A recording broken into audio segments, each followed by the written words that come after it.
एक बार ऐसी घटना भी हुई थी जहां एक वीरान आइलैंड पर कई सारे बच्चे अकेले फंस जाते हैं और इन बच्चों के साथ कोई भी बड़ा नहीं होता। तो ये बच्चे कैसे इस आइलैंड पर सरवाइव करते हैं और कैसे इस आइलैंड से बाहर निकलते हैं जाने। दूसरे विश्व युद्ध के समय से अमेरिका अपने कुछ इलाके खाली करवा रहा था। ऐसे ही एक जहाज में 24 मिलिट्री स्कूल किड्स को घर ले जाया जा रहा था, मगर बीच रास्ते में ही वो जहाज क्रैश हो गया।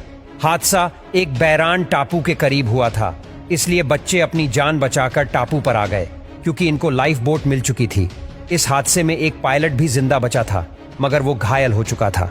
ये बच्चे उसे भी अपने साथ आइलैंड पर ले आते हैं। ये एकलौता बड़ा था, मगर वो अपने होश में ही नहीं था। शाम को ये आइलैंड पर पहुंच जाते हैं और रात को इन्हें भूख और प्यास लग गई। इनके पास राशन नहीं था। इन बच्चों में से एक बच्चा इन सबसे उम्र में बड़ा था और राल्ग के हिसाब से वो कर्नल भी था।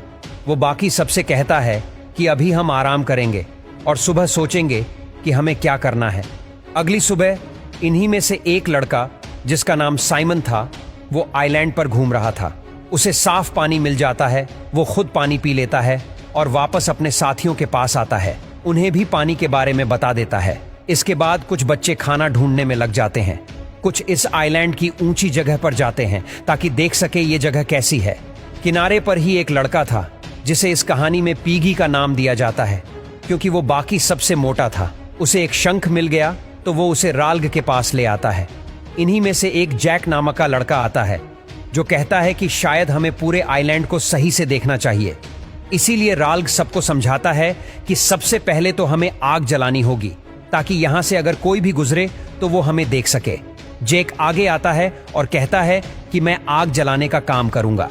कुछ बच्चे कहते हैं कि हमारा लीडर राल्ग नहीं बल्कि जैक होना चाहिए, मगर कुछ कहते हैं कि नहीं, राल्ग पहले से ही हमारा लीडर था और वही रहेगा। जैक रात को मुबारकबाद देता है कि वही लीडर है, मगर राल्ग सबसे कहता है कि लीडर बनने की कोई बात नहीं है, हमें एक साथ काम करना होगा, एक दूसरे का ख्याल रखना होगा। जैक और उसके कुछ साथी कैंप बनाने में लग जाते हैं। तभी पिगी उनके पास आता है और कहता है कि शायद हमें जहाज का मलबा ढूंढना चाहिए, मदद आने तक हमें खुद को सुरक्षित रखना होगा। मगर जैक कहता है कि हमें बचाने के लिए कोई नहीं आने वाला और जहाज का मलबा समुंदर में डूब चुका है। ये सुनते ही पिगी उस पर गुस्सा करता है कि तुम बाकी सबको डिमोटिवेट कर रहे हो। ये सुनते ही जैक उसका नाम पिगी रख देता है और ये भी कहता है कि यहाँ सबसे बेकार तुम ही हो। अब जैक पिगी का मजाक उड़ाने लगा तो बाकी बच्चे उस पर हंसने लगे। ये देखकर राल्ग आता है और सबको चुप करवाता है। आग जलाने के लिए वो पिगी के ग्लासेस यूज करते हैं क्योंकि उसकी नजर कमजोर थी। ये ज्यादा ध्यान नहीं देते, इसलिए आग बेकाबू हो जाती है और पास के एक पेड़ को जला देती है। खुशकिस्मती से आग वाले हादसे में ये बच्चे सुरक्षित थे। वो पेड़ जलने के बाद ये लोग वहां सही से आग जला देते हैं और हर कोई वहां पहरा देता है ताकि आग जलती रहे। रात को ये बच्चे किनारे पर आग जलाए बैठे थे।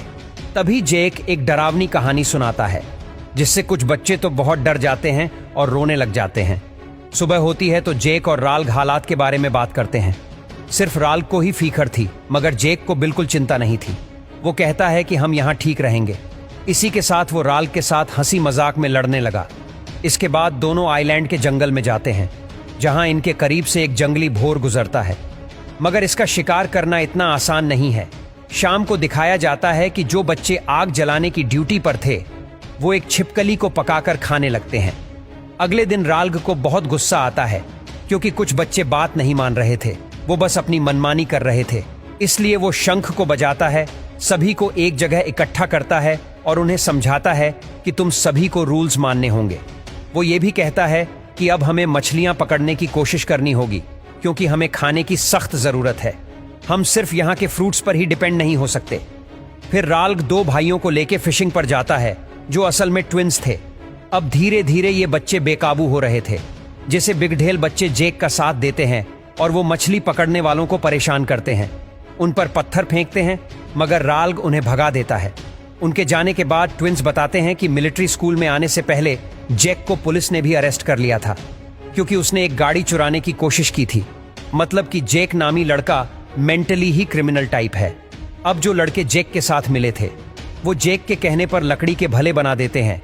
जैक ने जंगल में भोर को देख लिया था और ये लोग उन्हीं का शिकार करने वाले थे।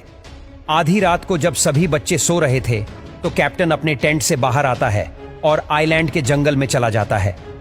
अगली सुबह जब बच्चे उठ जाते हैं तो कैप्टन नहीं थे, इसलिए सभी उसे ढूंढने में लग जाते हैं। किनारे पर इन्हें बस कैप्टन के कपड़े मिलते हैं, मगर कैप्टन नहीं। इन लोगों का मानना था कि अब वो मारे गए। उस दिन इनमें से कुछ बच्चे भोर के शिकार पर निकल जाते हैं। काफी तलाश के बाद इन्हें एक भोर नजर आता है, मगर उसका शिकार करना इतना आसान नहीं था। अगले दिन दिखाया जाता है कि हेलीकॉप्टर आइलैंड के करीब से गुजर रहा है।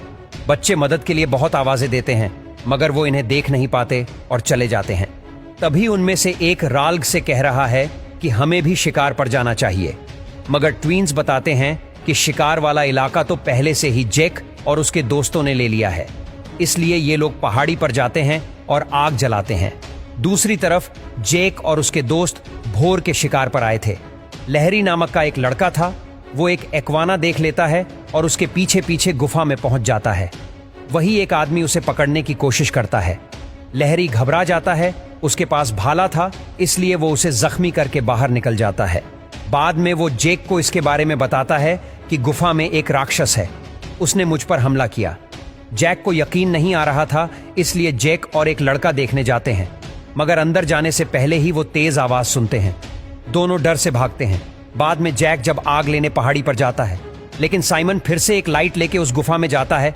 तब वो देखता है कि यहाँ कोई राक्षस नहीं है, बल्कि कैप्टन थे, जो कि रोजर का भाला लगने की वजह से जख्मी हो गए थे और तड़प तड़प के मर गए थे। ये बताने वो भागता भागता अपने दोस्तों के पास आता है, लेकिन उन लोगों को अंधेरे में ठीक से दिखाई नहीं देता। अब जैक और उसके दोस्त राल्ग को मारने के लिए उसके पीछे पड़े होते हैं, इसीलिए राल्ग जंगल में छुप जाता है। लेकिन जैक और उसके साथीदारों ने जंगल में आग लगा दी थी, जिससे राल्ग बाहर निकल ना पाए। अब राल्ग को देखकर ये सब उसके पीछे भागने लगते हैं। तभी राल्ग जंगल के बाहर आता है तो देखता है कि आर्मी वाले उनके सामने होते हैं और राल्ग आर्मी को देखकर फूट फूट कर रोने लगता है। तभी पीछे से जैक और उसके साथी आते हैं और अब इन सभी को रेस्क्यू कर लिया जाता है। और यही हमारी ये शानदार वीडियो खत्म हो जाती है।